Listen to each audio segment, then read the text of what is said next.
ভূপেন বৰাৰ ভৱিষ্যতবাণী 2026 অসমত কংগ্ৰেছ চৰকাৰ 126টা সমষ্টিত প্ৰাৰ্থিত্বৰ বাবে হ'ব দীঘলীয়া শাৰী অতি কমেও 700 আবেদন আহিব সেনাপতি সাজু 26ৰ বাবে এতিয়া সৈন্যবল সাজু কৰি আছে এতিয়া উৎসাহী কংগ্ৰেছ ঘূৰাই পাইছে যেন হেৰুৱা বিশ্বাস বাঢ়িছে আত্মবিশ্বাস চৰ্চা ভাল দিন ঘূৰি আহিছে কংগ্ৰেছৰ প্ৰস্তুতি আৰম্ভ 2026 ইতিমধ্যে অসম বিৰোধী সাজু হৈছে লোকসভা নিৰ্বাচনৰ পাছত এবাৰ 26ৰ বিধানসভা নিৰ্বাচনলৈ ইতিমধ্যে অসম বিৰোধীৰ অনুষ্ঠিত হৈছে কেইবালানি বৈঠক উজনিত সাজু হৈছে বিৰোধী শিবিৰৰ অখিল দৰিত লোকসভা নিৰ্বাচনত উজনিত গৌৰৱ নামনিত ৰকিবুল মধ্যত পদ্যুতৰ জয়ে এতিয়া দিছে বিৰোধীক নতুন শক্তি সদ্যসমাপ্ত লোকসভা নিৰ্বাচনে এটা কথা প্ৰমাণ কৰিলে যে দেশৰ সমসাময়িকভাৱে ৰাজ্যটো এতিয়া বিৰোধী তথা কংগ্ৰেছৰ পক্ষত এজাক বতাহ বলিছে এতিয়া কংগ্ৰেছত যোগদান কৰিব বিভিন্নজন এই দাবী এতিয়া সুলভ অসম প্ৰদেশ কংগ্ৰেছৰ আজি ৰাজীৱ ভৱনত কংগ্ৰেছৰ যোগদান কাৰ্যসূচী আৰু ভূপেন বৰাই প্ৰতিক্ৰিয়া প্ৰকাশ কৰিছে অগপৰ 3গৰাকীৰ লগতে 5গৰাকী সমাজকৰ্মীয়ে যোগদান কৰিছে কংগ্ৰেছত আপৰ 100জনীয়া তালিকা প্ৰকাশ পাইছে কংগ্ৰেছত যোগদানৰ বাবে আমি সময় দিব পৰা নাই আমাৰ লগতে বিজেপি অগপ সকলো দলৰ নেতাই যোগাযোগ কৰি আছে আমি 98 চনতে গম পাইছিলোঁ 2001 চনত কংগ্ৰেছৰ চৰকাৰ হ'ব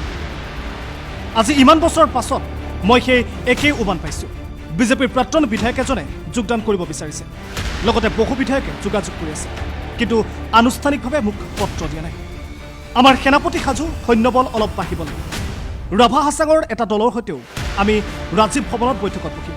প্ৰাক্তন আইজিপি ব্ৰজেনজিৎ সিঙে টিকট বিচৰা সন্দৰ্ভত প্ৰতিক্ৰিয়া প্ৰকাশ কৰিছে ভূপেন বৰাই এনেকুৱা ধৰণৰ আলোচনা হোৱা নাই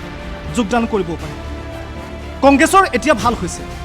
আগত প্ৰাৰ্থীয়ে নাছিল আজিৰ তাৰিখত 126 সমষ্টিৰ বাবে আবেদন বিচাৰে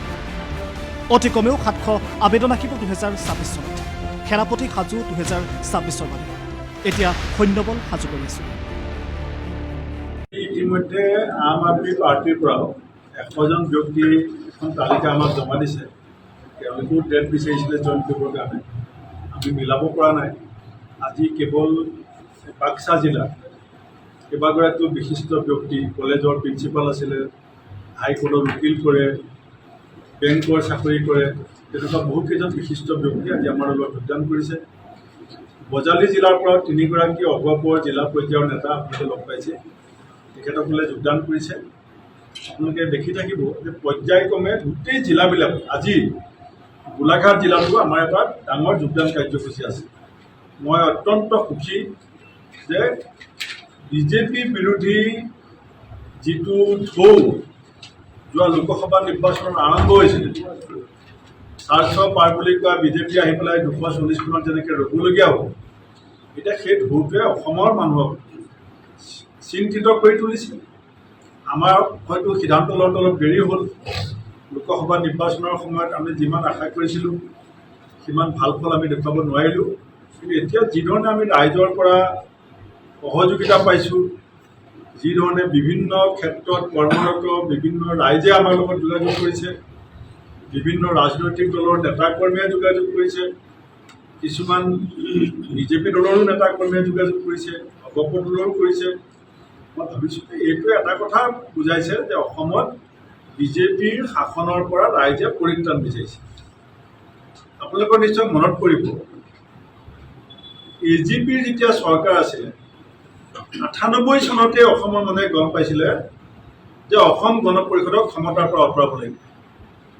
2001 চনত যেতিয়া কংগ্ৰেছ চৰকাৰ আহিছিলে দুবছৰৰ আগতে পৰিৱেশটো ৰচনা হৈছিল সেই সময়ত মই অসমৰ যুৱ কংগ্ৰেছৰ সভাপতি আছিলোঁ আমি তেতিয়াই গম পাইছিলোঁ যে 98 চনতে আমি গম পাইছিলোঁ যে 2001 চনত কংগ্ৰেছ ক্ষমতালৈ ঘূৰি আহিব আজি 30 বছৰৰ পাছত মই প্ৰদেশ কংগ্ৰেছৰ সভাপতি মোৰ এইটো অনুভৱ যে যি ধৰণে অসমৰ বিভিন্ন ক্ষেত্ৰত কৰ্মৰত ৰাইজে মুকলি মনেৰে শাসক দলটোৰ বিৰুদ্ধে ওলাই আহি পেলাই কংগ্ৰেছৰ অফিচত আমাৰ দলৰ আদৰ্শ সংবিধানৰ প্ৰতি সন্মান জনাই যোগদান কৰিছে এইসকল ৰাইজে আহি থকা সময়ত চৰকাৰ পৰিৱৰ্তন কৰিব মুখ্যমন্ত্ৰী ডাঙৰীয়াই কৈছে কালি